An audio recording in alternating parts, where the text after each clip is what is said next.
It's 2026. Happy New Year and welcome back to another vlog!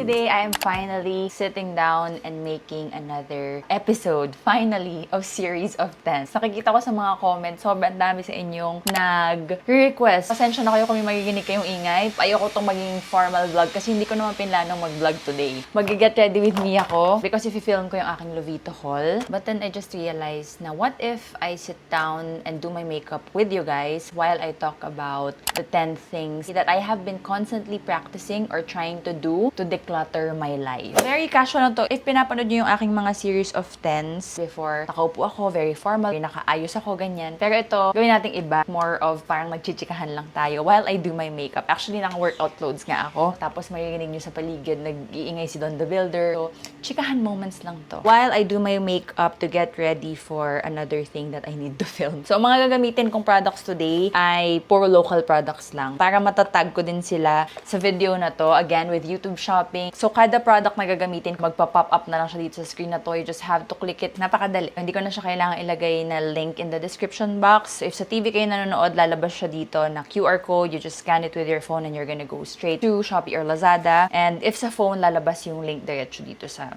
ilalim. Ngayon na nga lang ako nag-start mag-vlog. Meron pa akong mga pimples. First day ko rin kasi today. 2 days ago silang tumubo. That's why let me prep my skin. First, nakapag other preps na rin ako. Pero before makeup, I'm gonna apply this from BLK Skin. The Skin Reset Hypochlorous Acid soothes inflamed skin, calms irritation, and hydrates dry patches. Para siyang yung Tower 28 from Sephora.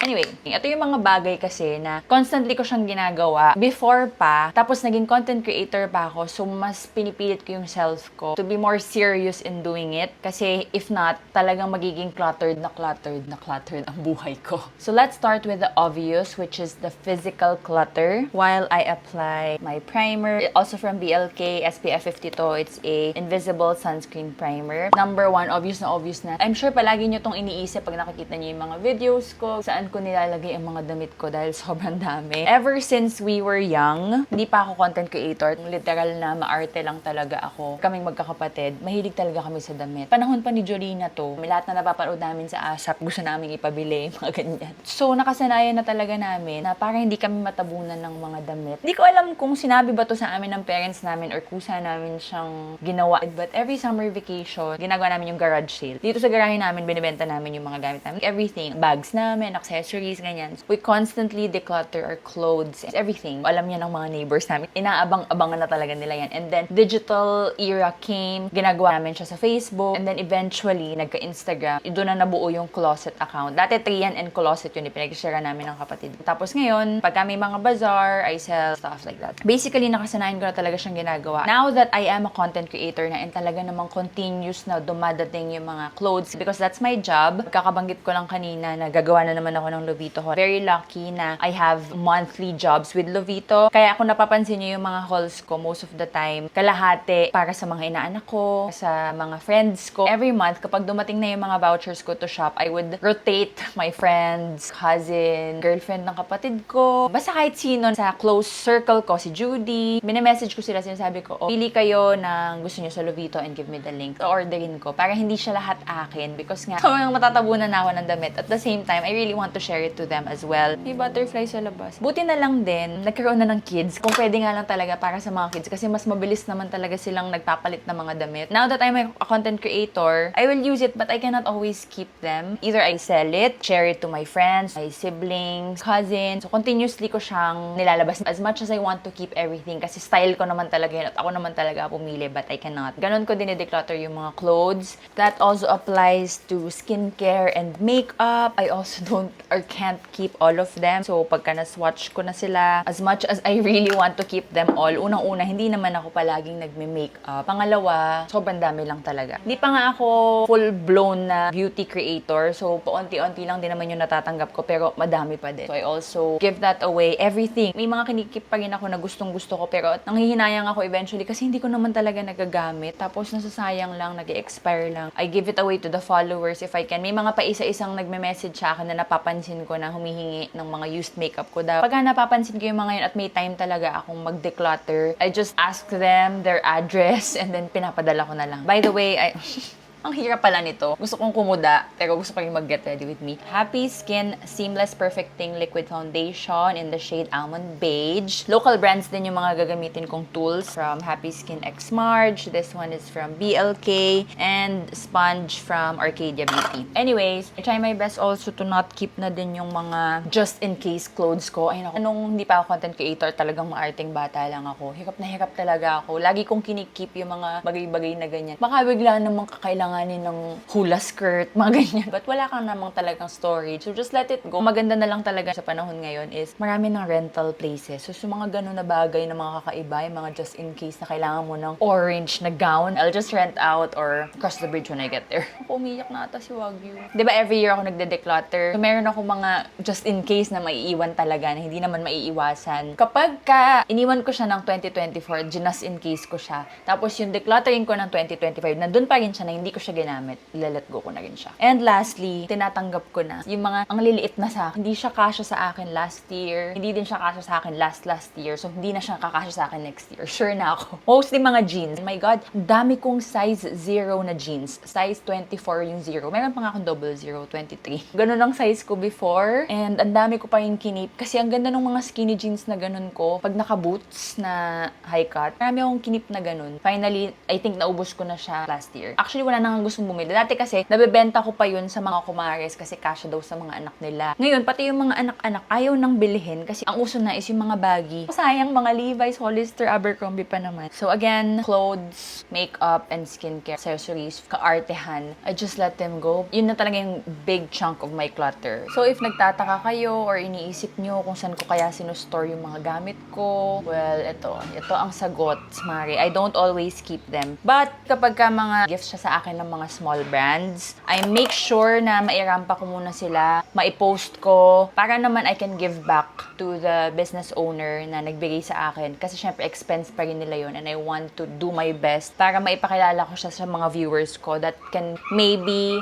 convert to sales for them. Number 1 pa lang ang haba na. By the way, this is the Spot Veil Corrector from Strokes in the shade Medium CC. Number 2 are the things that I don't actually use. Especially last year, talaga namang we have been staying a lot dito sa Batangas. And I have been decluttering a lot on behalf of my entire family kasi family home. So, since nag-renovate si DTB, ako yung nagde-declutter. Hirap na hirap talaga ako kasi buong pamilya talaga kaming hoarder ng mga cute things, ng mga bagay-bagay. Lahat kami mahilig sa fashion, accessories, ganyan. Naipanggamit ni Kuya dito, ni Ate, ni Nini, ni Mami, na alam ko namang hindi na nila naaalala. Pagka pinakita ko sa kanila or pinaalala ko sa kanila na gusto nyo pa ba to, ganyan, parang maano lang sila na, shucks, gusto ko pa yan. Pero all these years, di naman nila naiisip, di naman nila kinakailangan sa buhay niya. That also applied for me sa Manila house naman namin. Since nandito naman kami sa Lipa, nabubuhay naman ako nang wala sila. I don't think I need it, so I just declutter them. Priority ko ding ma-declutter yung mga big bulky items, mga home items na hindi naman namin ginagamit. For example, I sold na lang my espresso machine kasi hindi naman na nga kami nagsistay doon. And alam nyo naman na ang favorite coffee ko talaga is Dalgona coffee with my yung pang whisk. Yun pa rin until now. Alam ko naman sa sarili ko na hindi ko nagagamitin yun kahit na gusto ko na mayroon ako espresso machine. Kaya pinaubaya ko na siya sa feeling kong mas makakagamit. Yung mga bike namin, ang tagal namin hino-hold on to that ni DTB kasi what if nagkaroon na ulit kami ng time na nakakapag-bike na ulit kami, kailanganin namin. Pero ang tagal na niyang nandun sa garage namin, ang lalaki nila dun. Ang mahal-mahal pa naman nun kasi mga nakaset up. Pero hindi nga namin ginagamit. So, we just let it go. Tapos yung mga luggage, sobrang dami naming mga luggage. Laki din yung nakatambak. Basically, all of the things na we can survive without it and the big bulk or chunk ng bahay or ng space ng bahay nagagamit sa kanila, clutter. So, just let it go and baka may ibang taong mas makakagamit sa kanila, ganyan. So, nilalet ko na rin namin yung mga ganon. Number 3 are mga trinkets or anik-aniks just because / travel souvenirs just because. If pina-follow nyo yung mga travel vlogs ko or mga haul ko, pinag-iisipan na talaga namin ni DTB kung ano yung bibilhin namin na souvenir souvenir sa travel namin na yun. Kasi we still buy naman. So, given na yun, you want something to remind you of that trip, o diba ganyan. So, pinag-iisipan namin mabuti kung ano yung item na yun. Hindi na lang siya yung basta-basta na para lang may mabili tayo sa bansang ito. Para siyang tattoo, diba? Pang forever na kasi yan sa katawan mo. So, ang pangit if nagpatattoo ka lang just because. Diba pinag-iisipan mo, may meaning siya. So, ganun yung gusto namin na thought behind all of the travel trinkets. Kaya niya ni DTB, na-realize niya lately lang, sana daw pala ang binibili niya sa lahat ng travels niya, yung tape measure. Para nagagamit pa rin, pero every time na makikita niya, it will remind him na, ito binili ko to nung nasa Vienna ako, ito binili ko to nung nasa Australia ako. Hindi siya necessarily merong nakasulat na Vienna. Anything na nabili mo sa lugar na yun, that will really remind you of that time na nandun kayo sa lugar na yun. Yung relevant ba, pero nagagamit. So, very particular na kami sa mga ganyan. Tapos, nilet go na namin lahat ng mga anik-anik namin sa bahay namin sa Manila. Tapos, dito rin sa Lipa. To be honest, sobrang hirap talaga and pinagsisihan ko talaga na sobrang dami kong anik-anik. Kasi nung ako na yung mismo naglilinis ng bahay kubo at nagliligpit, ganyan. Feather duster ko lang ng isang araw dito. Ang dami na namang alikabok. Ang hirap. This is the waterproof liquid concealer from Visco Shade Tan. So, we just finally let go or trying to let go of all of the things na just because lang. And lastly, for the physical decluttering or the gifts that I feel guilty to let go. Napakahirap nito for me kung alam nyo lang. Sobrang sentimental ko. And I think buong pamilya kaming ganun. Kaya naipon talaga naipon yung mga kalat dito sa bahay namin. Tapos nung nagkaroon ako ng sarili kong bahay, ang liit-liit na nga lang. Ganun din. Sabihin na lang natin yung mga bags na binigay sa akin, ni ganto, ni ganyan. Kaso hindi ko naman nagagamit. Ang tagal-tagal na niyang nandun, pero hindi ko talaga ginagamit. But di ko din nilelet go kasi bigay ito sa akin. But keeping things out of guilt is still a form of clutter. Kaya I'm trying to really teach myself na girl, matatabunan ka talaga kung lahat ng binigay sa'yo ng mga tao. Hindi mo ma-let go kasi nagigilty ka na binigay niya sa'yo yun. Ginamit ko naman sila. Well-loved na sila sa akin, but it just doesn't fit my lifestyle anymore. Nagigilty ka lang, pero pag nakikita mo, ang dumi-dumi na. Again, it's just a form of clutter. Alam ko, sobrang hirap. I think most of the Filipino houses, kaya sobrang daming anik-aniks are because of being, hindi naman totally lahat nila-let go ko. May mga certain bagay talaga na it's better off not thrown away. Either you share it to somebody else, kung sira naman talaga, itapon mo na, or donate it, ganyan. Sobrang dami namin gamit magkakapatid na mga gamit namin from high school pa na bigay ng mga friends namin, may mga letters, mga ganyan. Gumawa na lang ako ng isang memory box. At least nandun silang lahat sa loob, and if I want to go down the memory lane, andoon sila. Yun na lang yung mga talagang napagpilian na. Pero yung mga tipong nakakalat lahat sa bahay, it's just collecting dust, nilet go ko na talaga. So, moving on to the next category. Kanina, mga physical decluttering. Now, I will talk about digital decluttering. This is Cream Flush Stick in the shade Pearl from Issy. Yes, I declutter the physical things, but I also declutter the digital things. Number 5, ilang beses ko na rin ito na-share sa mga dati ko mga videos. I unfollowed dati pa yung mga shopping accounts. Kasi out of sight, out of mind. Shopaholic kasi talaga ako, and I really can't help it. Pagka nakikita ko, I feel like laging kailangan ko yan, gusto ko yan, ganyan. But if hindi ko nakikita, hindi ko naman kailangan. If it's not in my sight, it's not also in my mind. Kaya din ako hindi pumupunta na masyado sa malls. Like ko din yan sinasabi at nasi-share. Dito sa Pilipinas, hindi na talaga ako nagpupunta sa mall just because. Dati kasi, growing up, lagi kaming nasa mall. Hindi ako makauwi nang wala akong bitbit. Kaya, iniiwasan ko na lang na pumunta sa mall. Pag wala naman akong kailangan. Kaya, kapag nasa ibang bansa ako, napapa-shopping talaga ako because ito nga sa Pilipinas, deprived na ako. Hindi na talaga ako pupunta sa mall. Hindi ako nag-shopping. Ayoko talaga. Even groceries, kung ano-ano din ang dadampot. I just order everything online pagka sa Manila, or si DTB na yung nag-groceries. Dito naman sa Lipa, si Judy ang namimili. Very rare occasion na lang na pumupunta ako ng ako na lang para maiwasan ko din yung mga pagdampot ng kung ano-ano. Ganun pa naman ako mag-grocery. Gusto ko laging maraming extra. Gusto ko maraming stocks. Tapos eventually, since lagi naman din kaming umaalis, nag-expire. Kaya for online or digital world, I also do that. No hard feelings dun sa mga kakilala ko na business owners or ganyan na hindi ako nagfo-follow back. It's not you, it's me. Mahilig nga kasi ako mag-shopping. So, if may kailangan ako, tsaka lang ako pupunta, tsaka lang ako magbabrowse. Pero, hindi ko siya actively fina-follow para hindi ko rin actively nakikita yung mga bagay na hindi ko dapat nakikita. I also unfollow personal accounts that don't resonate with me. Like, hindi ko gusto yung vibe niya or yung mga practices niya sa buhay na sinishare sa account niya in general ay hindi ako nag-agree. It doesn't necessarily mean na ayoko sa kanya or hate ko sa kanya, niya, but hindi lang ako nag-agree. Para hindi ako matitrigger or para hindi ko siya i-hate as a person kasi alam ko namang mabuti siyang tao. Pero hindi lang kami same ng practices or hindi lang kami same ng mga gawain araw-araw. Kaya hindi ko na lang siya i-follow. Baka lang yun yung hilig niya, hindi ko hilig yung ganun. Gets nyo ba? Sana gets nyo. At the same time, I also unfollow accounts. Naparami na yung blush ko sa dami ko sinasabi. That actually trigger comparison instead of inspiration. So, if I feel like,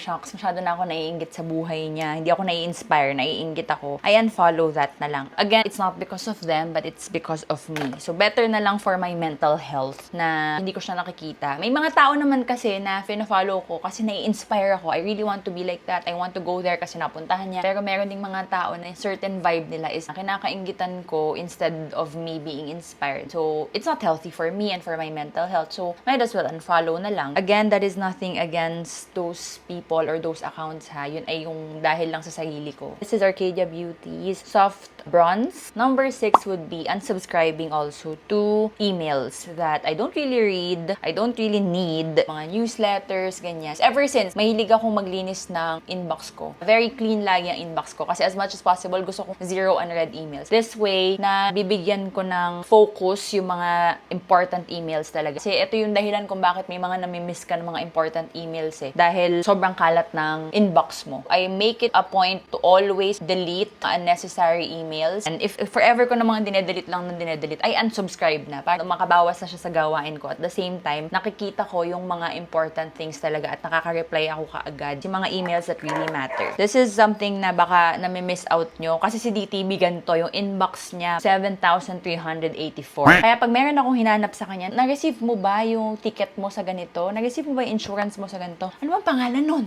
Hirap na hirap siya sis. Kasi nga, ang kalat-kalat. I mean, why? Just delete, unsubscribe, para yung mga papasok lang talaga sa email mo ay mga important things. Like for example, yung mga promos ng credit cards. Para hindi mo nami-miss out. Kasi ang dami nilang magagandang promos. May cashback, may mga 50% off yung miles, ganyan. Para makaka-focus ka doon, makikita mo yun. Pagka kasi kasama niya yung mga ads na kung ano-ano or other newsletters, matatabunan siya. Ang tingin mo na lang sa kanya, isang buong screen na puro mga clutter lang. Kaya hindi mo na siya mapapansin. Unlike if wala sila, makikita mo talaga na, may travel cashback ngayon si BDO. So, siya yung gagamitin ko pag nag-book ako ng pagdating naming flight. Yung mga ganon. It's just a little thing, but it can really improve your life one way or another. The last 4 things are under mental, schedule, and energy declutter. And by the way, this is the Choo Choo Beauty Yummy Yum Skin Loose Powder in the shade Almond. Di ko alam, parang face out na ata to nung last na check ko. Puff from Happy Skin. Number 7 is very mababaw but actually helps me, which is pakikipagchismisan.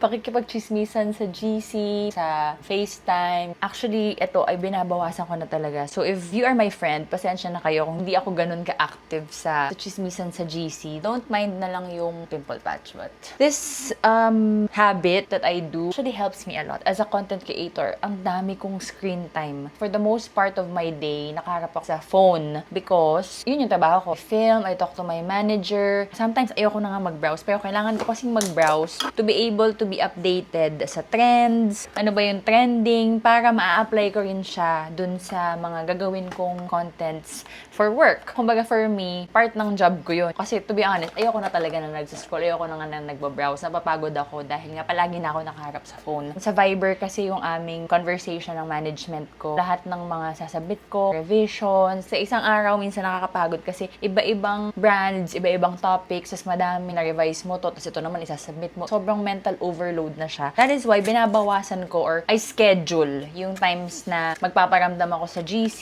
makikipagtsikahan ako. Yung mga kapatid ko nagagalit sa akin. Kasi may times lalo yung ate ko, gusto everyday sasagot ako. Minsan naman si Nini, pagkausap ko 3 hours or si Kuya, ganyan. Kaya sinischedule ko, sasabihin ko sa kanila, wag today kasi ang dami kong ginagawa. Wala akong dalang powder blush dito na local except for this one. Parang face out na ata to. From the Quad Goals Baked Blush and this is the shade Mykonos. Nagbabawas ako ako kasi nga, buong buhay ko, nakaharap na lang ako sa phone ko. Si Don nga sinasabi niya, phone ko na lang daw yung lagi kong kausap. So what I do is I declutter yung mga hindi naman important or I schedule them at least. May mga days lang na magsisend ng reels dun sa GC namin ng mga friends ko. Magre-react ako dun sa mga sinasabi nila, tas ang dami kong kuda, ganyan. Pero may days talaga na halos hindi ako magpaparamdam. Sa mga kapatid ko naman, yung GC namin, lagi naman ako nagpaparamdam. Pero yung calls, kasi kahit na araw-araw kami magkakausap, 3 to 4 hours lagi. Kaya I try to declutter yung time ko sa mga chismisan. Number 8 is overcommitting. So I try to declutter commitments. Minsan kasi sunod-sunod siyang dating, I avoid to overcommit. Pinipili ko lang talaga yung mga kaya ko. Ayokong ma-burnout. Wala akong guys, by the way, local na powder bronzer. So, hindi na lang ako maglalagay. And even sa commitment sa mga ganaps,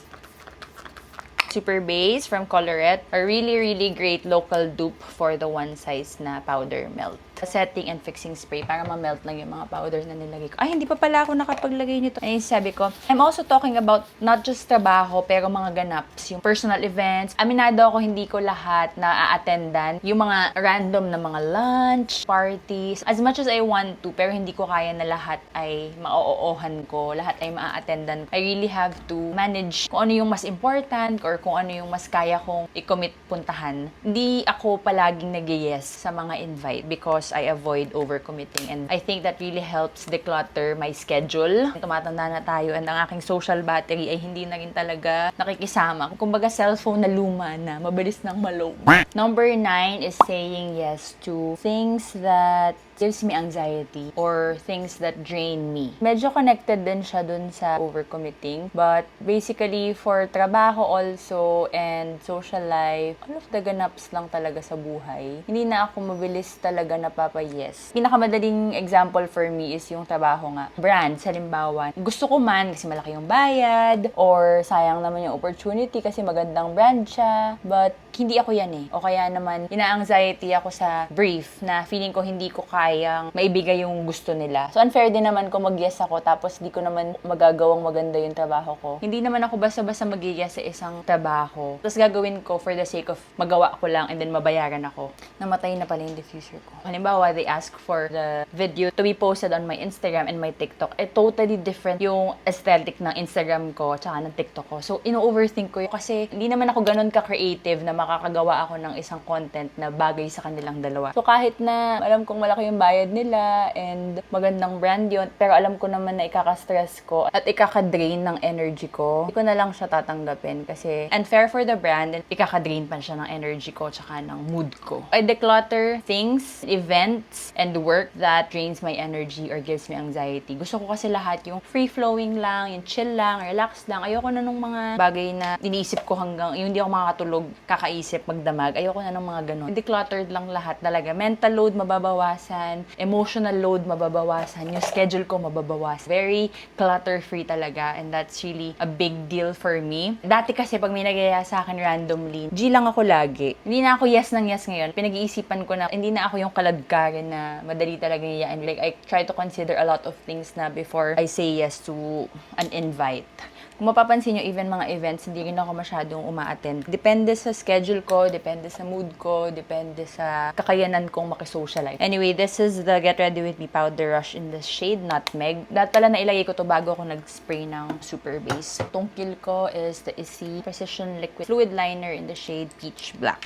Eyelash curler from BLK. Number 10 is very simple, pero very useful din talaga. Decluttering travel itineraries. Yes. If mapapanood nyo rin yung mga travel vlogs namin, and if ina-follow nyo ako sa Instagram ko before paano nagta-travel ako, grabe, 360 degrees talaga yung naging change. Kasi dati talaga pag nagta-travel ako with friends or solo traveling or with family, ano talaga ako, jam-packed. Yung mga 3 days lang, budgeted, pero very jam-packed. Like, lahat ng bagay na dapat gawin sa lugar na yon na kaya ng schedule, at lahat ng pwedeng kainan na kaya ng schedule, gagawin talaga lahat. Hindi big deal sa akin yung hotel before, kasi uuwi lang ako para maligo at matulog, and then buong araw talagang nasa labas. Ever since nakasama ko si DTB, BLK as well, kung napanood nyo yung Taiwan travel namin, yung very first travel namin outside of the country together, 9 years na kami mag-jowa. Pero first time na yung magta-travel kasi nga hindi yun mahilig mag-travel outside of the country. And finally, na-convince ko siya. Tapos, nag-away kami. Kasi nga, ang ginawa ko yung normal kong ginagawa. Like, everyday, 7 a.m. susunduin tayo ng ganito Tapos, gabing-gabi na kami dadating. Pag uwi namin, bukas maaga tayo kasi ganito, ganyan. Sabi niya, kaya nga ako nagbakasyon sa trabaho ko. Tapos, pagdating dito, may schedule pa rin. Maaga pa rin gigising. Tapos, randomly, in the middle of the day, gusto niya umuwi para mag-nap kasi pagod na siya. So, doon ko nalaman na, shucks, magkaiba kaming kind of traveler. And then, the next travel namin, wala na akong kahit anong pinlano. Wala akong kahit anong schedule. Medyo nahirapan ako, to be honest, kasi ina-anxiety ako. Ano gagawin natin bukas? Ano gagawin natin today? Walang plano. Nangihinayang ako kasi sayang na ng araw. Ang gusto niya, maglakad lang na maglakad. Whatever we see, kung saan kami abutin, yun na lang, ganyan. Pero in fairness, after talaga nung second time namin na tinry ko, my God, if mapapanood nyo ngayon yung mga vlogs namin, ang dami nagko-comment nakakatuwa daw kasi very chill lang daw. Dahil totoong chill na lang talaga kami mag-travel ngayon. As in, walang kahit anong plano. Meron akong paisa-isa na gusto ko talagang gawin. Sisingit ko na lang siya. Pero walang itinerary, walang schedule. Kung saan na lang kami abutin for the day. Yun na. Mas masaya.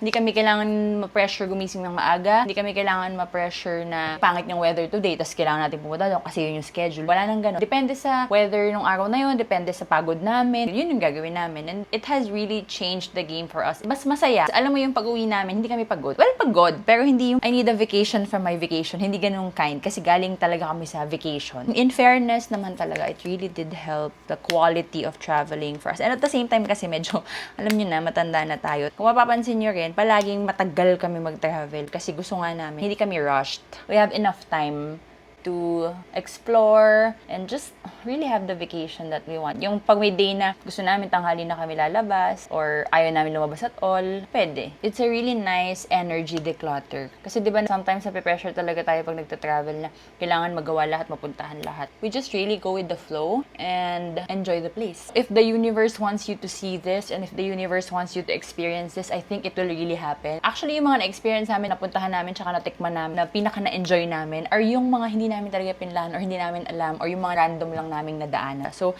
try nyo din minsan. Baka it can also change the game of traveling for you. By the way, this is Velvet Tint Blurring Lip Tint. Current favorite lip combo ko. Sunset Tea sa ilalim and then Midnight Petal sa gitna. And then, maglalagay lang ako ng konti pang highlighter. My favorite from Sunny's. This is the Liquid Illuminizer in the shade Moon Dust.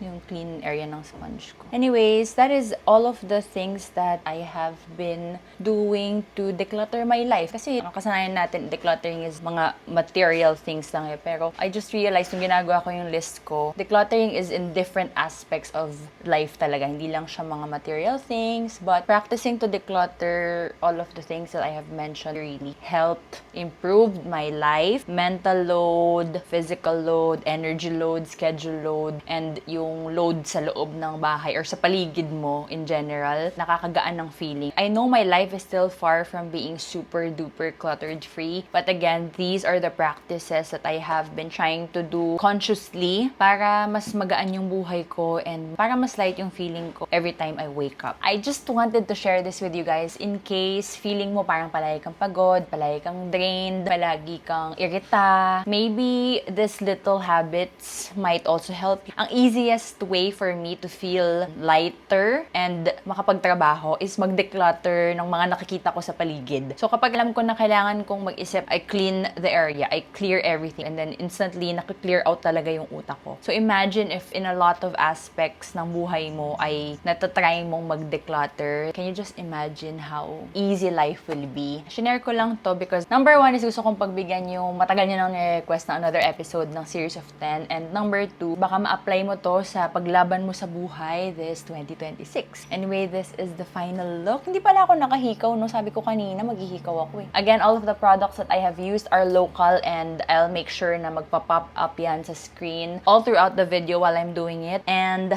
yeah, thank you for watching my first vlog of 2026. I hope makatulong sa inyo and maka-inspire tong video na to for you guys to also declutter your life this 2026 and beyond. Thank you guys so much for watching. I will see you on my next video. Bye!